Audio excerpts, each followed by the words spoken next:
Welcome to Flash Tracks Woodworking. Today we're going to be making this sled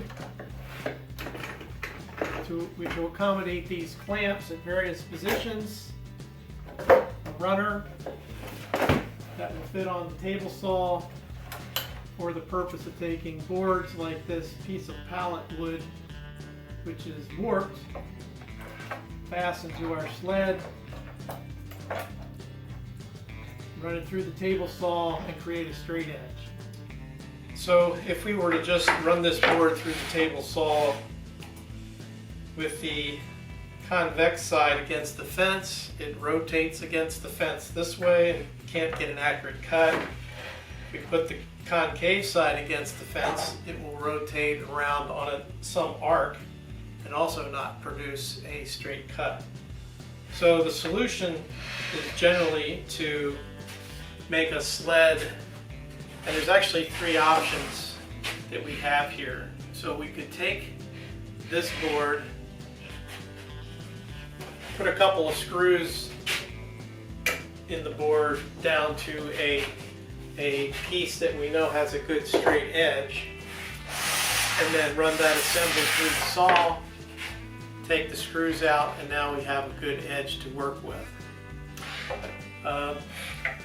Problem with that approach is you're putting extra holes in the material that you want to use. Another solution is to still use a good square reference board, develop some system of clamping that board to your reference board. Once it's clamped, run it through, remove the clamps, and now you've got a straight edge without introducing any extra holes in the board. A third option would be to,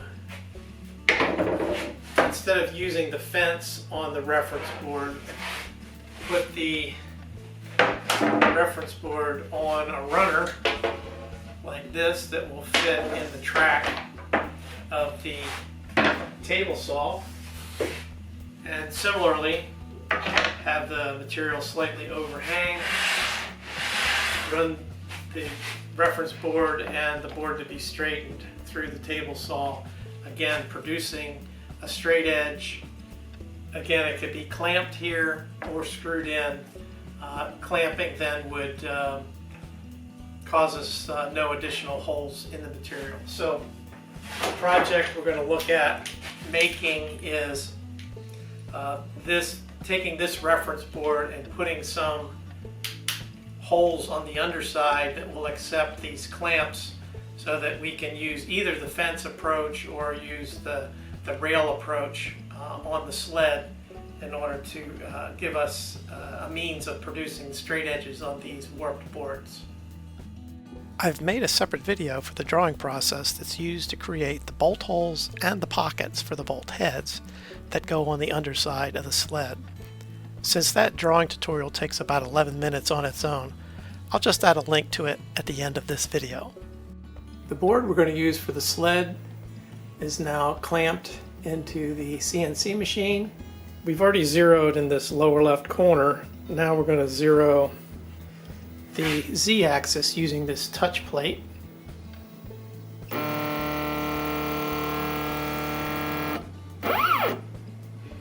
would normally be putting this dust boot in, but for the purposes of this video, I'm going to leave the boot off and just manually try to vacuum some of the dust so we can see what's going on.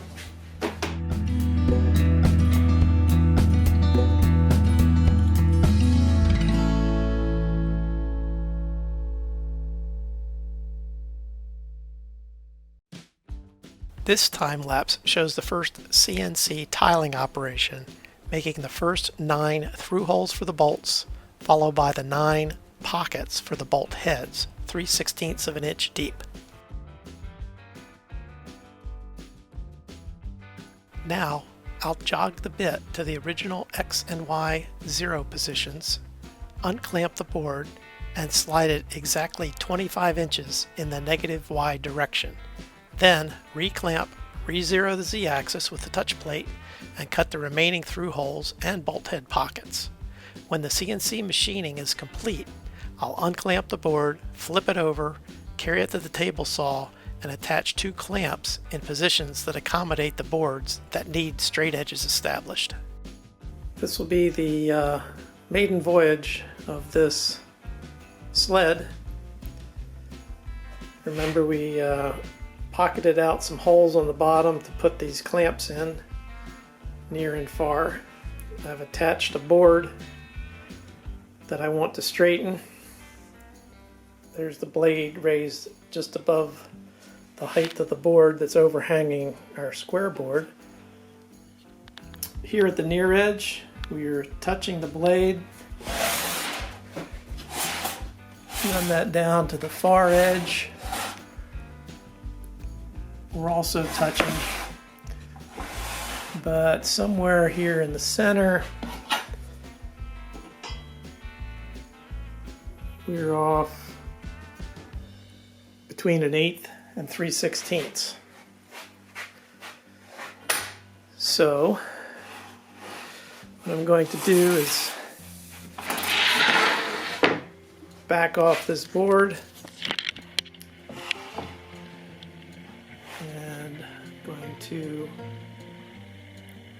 move the fence by 3/16. 1, 2, 3/16. Lock it back down. And we'll run that board through and see if we get a straight edge.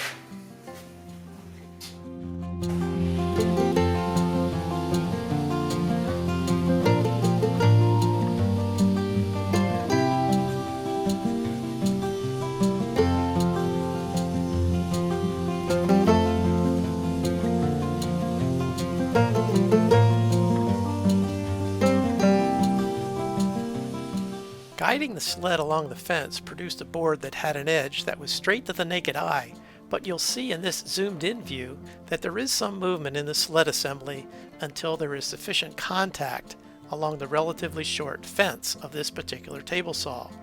In an attempt to get an even straighter cut, I decided to add a runner to the underside of the sled to allow more accurate guiding along the miter slot.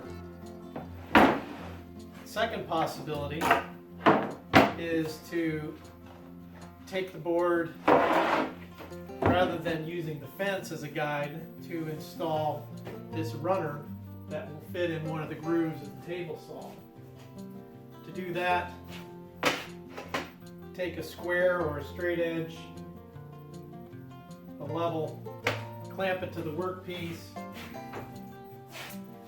take a runner slightly less thick than the depth of the groove. This is about 3/8 of an inch, just under, 3/4 of an inch wide.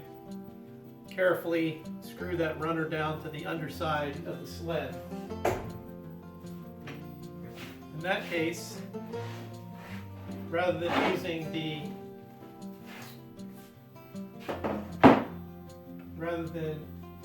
the fence, we can clamp our workpiece and run the entire assembly through using the groove that we created to get a straight edge. The technique with the runner is probably going to give us a more accurate cut because it better aligns our reference board to the table saw than attempting to keep it pushed up against the fence. Once the runner is installed on the bottom of the sled, it's time to trim the sled itself. The reference board was purposely left with a bit of an overhang so that it could be trimmed exactly to the distance between the miter slot and the saw blade. This allows a reference for the board that's being straightened.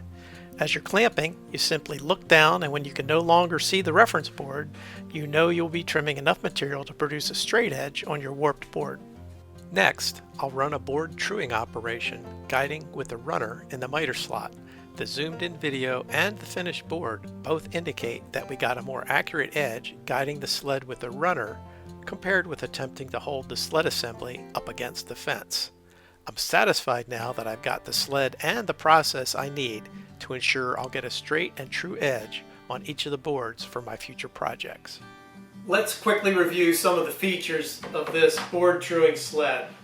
We'll flip it over on its back and notice that we've got this array of holes that will accommodate clamps at varying positions for boards of different lengths, widths, and thicknesses.